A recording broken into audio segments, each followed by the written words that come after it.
welcome back my friends. We are on day 2 of the road trip.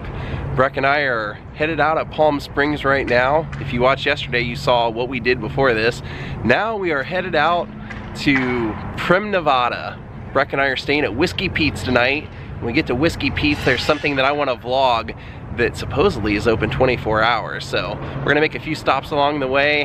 That's what you do on road trips. So hope you guys enjoy this. Daze with Jordan the Lion begins when, Breck? Now. Look at all the wildflowers, all the purple and yellow.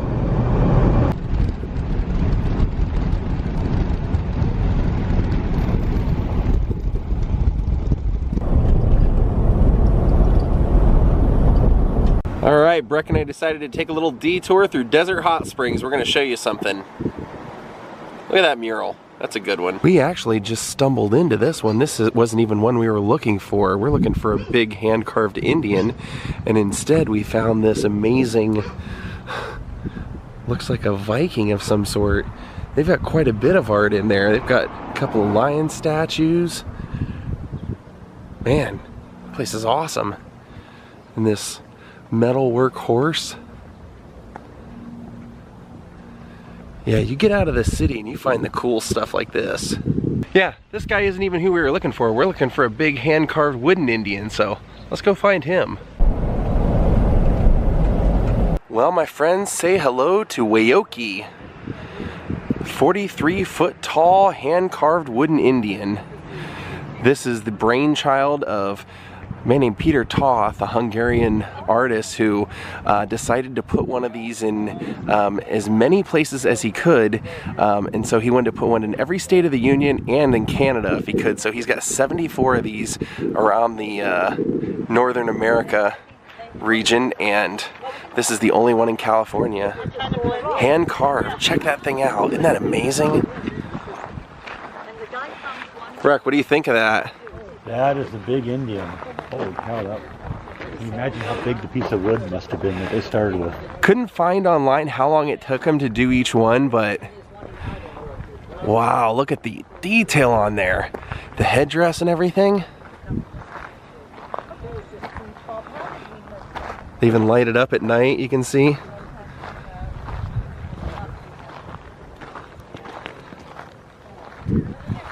So check this out. It clearly had some rotting because you can see this wedge of the back they had to replace with like foam, styrofoam. But this is all real. It's all part of the hand-carved art. And if you want to come see this for yourself, it's actually out here at Cabot's Pueblo Museum.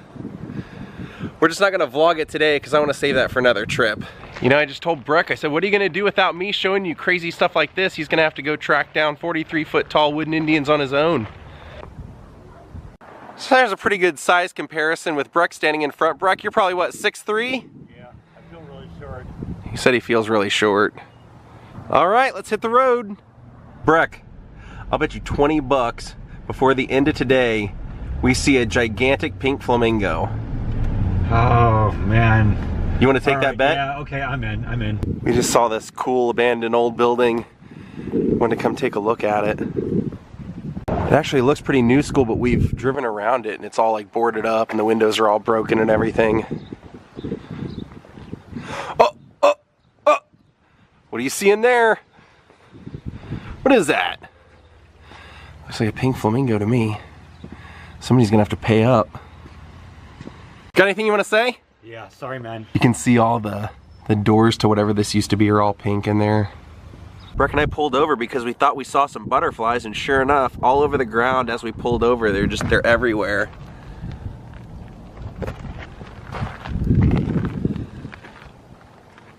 Another one of those fun things about road tripping.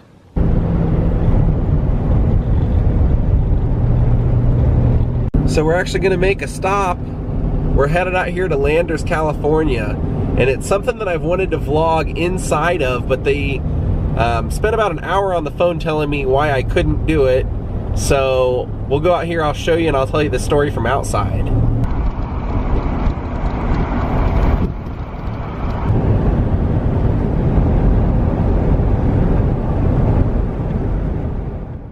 Well, we made it out here just before sunfall to the Integratron. Like I said, they don't allow you to go and film anything inside or anything like that, but this place is awesome. I've actually done a sound bath here where they well, this place is supposedly has such an amazing like magnetic field here that that the guy who built this, George Van Tassel, he was a UFOologist. He used to use this to summon UFOs, and he believed that because of the like electromagnetism here, that it rejuvenates the body. And so this is actually split in half inside, where you see that ring, that all actually lights up and everything. It looks like a spaceship. But where that ring is, that's the second floor, and you go up there and you lay down on the ground, and they have people play like crystals with a mallet, and they send reverberations because that's got a perfect acoustic sphere there. So I mean, you can be laying there and you could like just move your fingernail on the ground just a touch and it would echo through there. It's amazing. This place is great. They say online that it was funded primarily by donations from Howard Hughes, because this guy was just so passionate about it, and he always used to claim like vigorously that he built this off of the specs directly given to him, like the instructions directly given to him from people from Venus. Breck and I are checking out, they have a plaque over here. Let's see, I'll read it to you. It says the Integratron is a creation of George Van Tassel and is based on the design of Moses Tabernacle. The writings of Nikola Tesla and telepathic directions from extraterrestrials. The dome structure is 35 feet high and 55 feet in diameter. Was originally constructed of wood and fiberglass without the aid of metal fasteners. Huh. In 1947, Van Tassel began operating the Giant Rock Airport a short distance northeast of here, and in 1953 initiated communications with extraterrestrials. He subsequently hosted 17 spacecraft conventions for UFO enthusiasts. The purpose of the Integratron is the rejuvenation of the human body, similar to recharging a battery, and basic research in the time travel. According to Van Tassel, the Integratron is located on an intersection of powerful geomagnetic forces that, when focused by the unique geometry of the building, will concentrate and amplify the energy required for cell rejuvenation. Huh.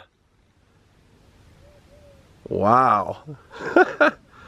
This energy is created by the revolution of an external ring at the shoulder of the building, generating electrostatic forces that are fed to the, what is that, stator? Stator. Centered in the lower room.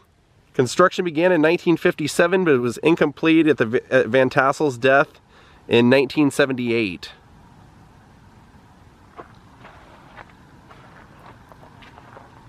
So, Breck, I have vlogged quite a few things.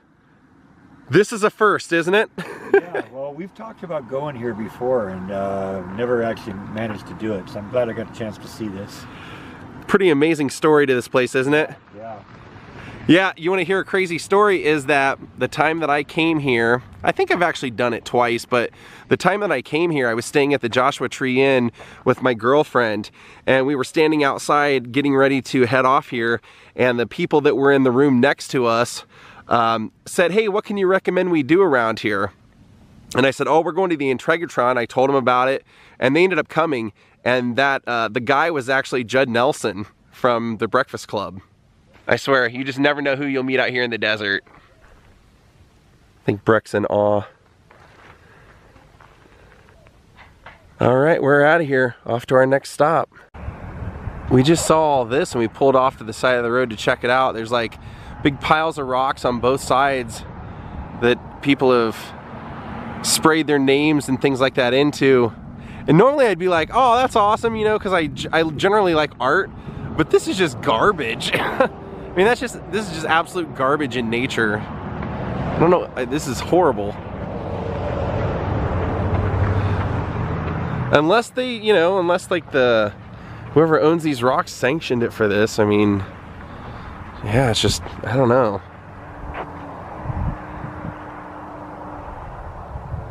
There's a bunch of it. Look at that sky.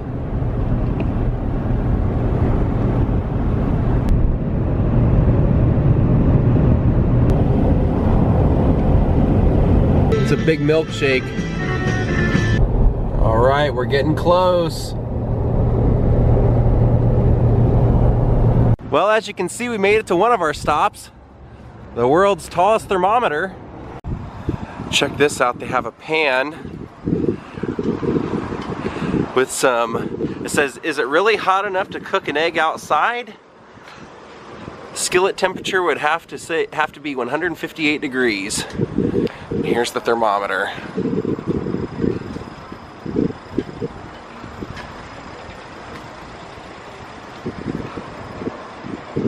Now we're going to one of your favorite places, Breck, aren't we? Yep, a little alien jerky. Ah, you can see it glowing in the distance. There it is.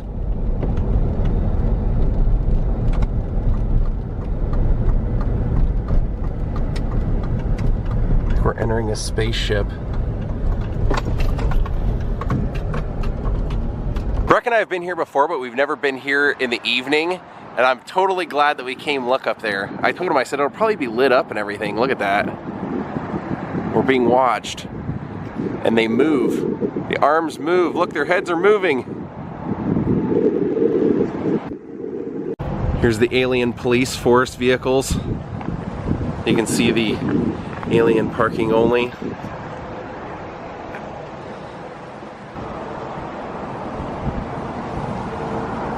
Those are our drivers. And you can see in this vehicle, you've got an alien driving in there as well. Oh no, really? Yeah. We're half an hour late. Half an hour late. Okay, Breck, when we head back this way in a couple of days, we'll stop here on the way back. We better. Look at the very bottom. The Mad Greek, you are here. I've always heard about this place and I've never got to come here, so we're gonna make a stop. Look at this old vehicle. Wait till you check this place out. The Mad Greek Cafe. Oh yeah, like Liberace decorated this place. I love it.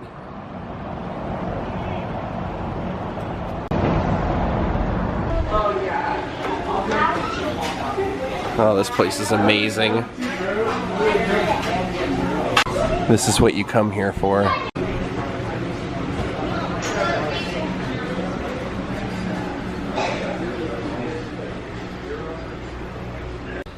I think we'll sit back here with Hercules.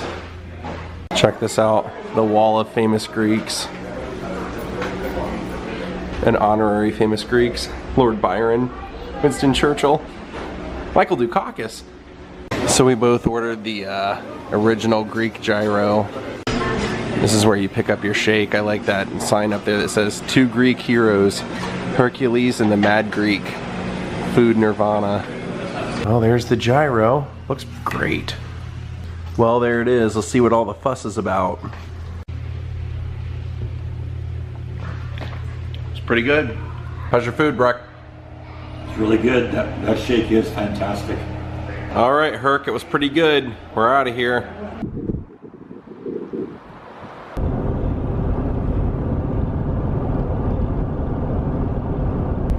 Well, we have found Prim, Nevada.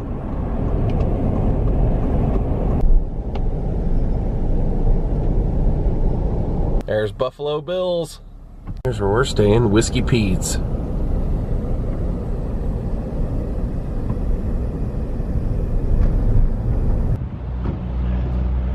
Bonnie and Clyde. Well, that could only mean... That's right, the infamous Bonnie and Clyde death car. And yes, it's the original authentic. Look at that. Now they say there's been a handful of different cars that have claimed to have been the actual car, but this one, all of the bullet holes actually match up with the photos. You know, other than that sticker being on it. Wow. 2 of the most infamous gangsters of all time.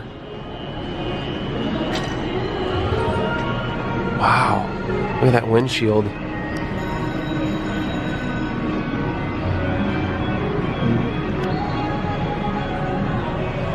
Look at all the bullet holes. You guys think those are a bullet bump because that's the bullet hitting the inside. Yeah.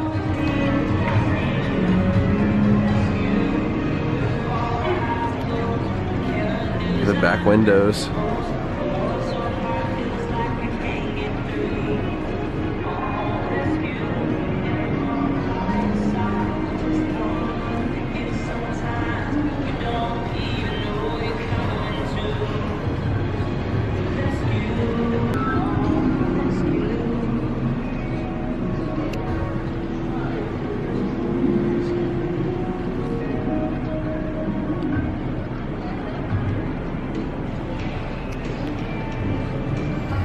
Wow. Take a look at that. Look at the back window. Wow.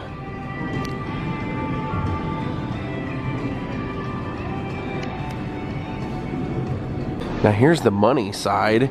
This is where everything obviously went in. Whoa. This is what you called getting lit up.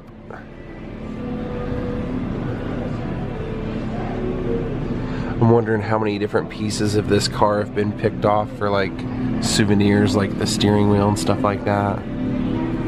Wow, look at all that. Jeez. Wow. And take a look at this. They have Clyde's shirt. See, it was cut off.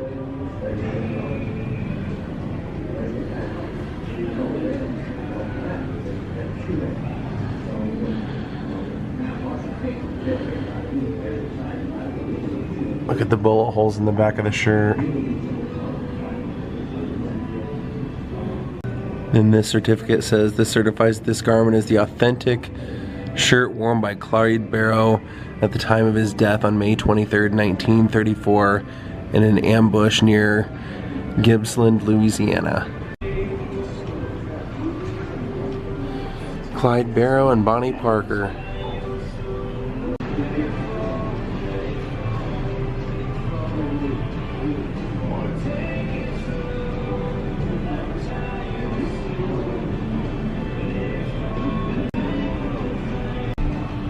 One of the original owners, Charles Stanley. Man, that thing is just insane. It's kind of crazy just to see that in person.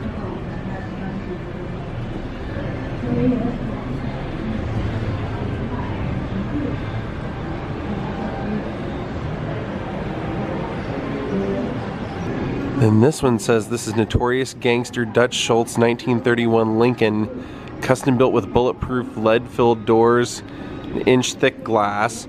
After Schultz murdered in 1935, the car was used by Al Capone's mob.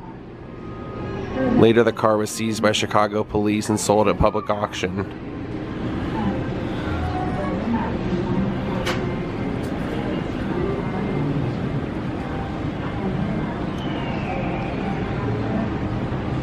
Oh, look at his door. Whew.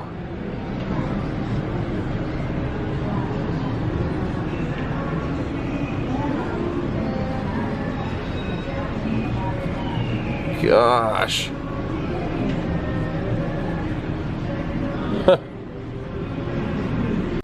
Wow, look at all those. Car's just riddled with them. Man, look at all the bullet holes. That is insane.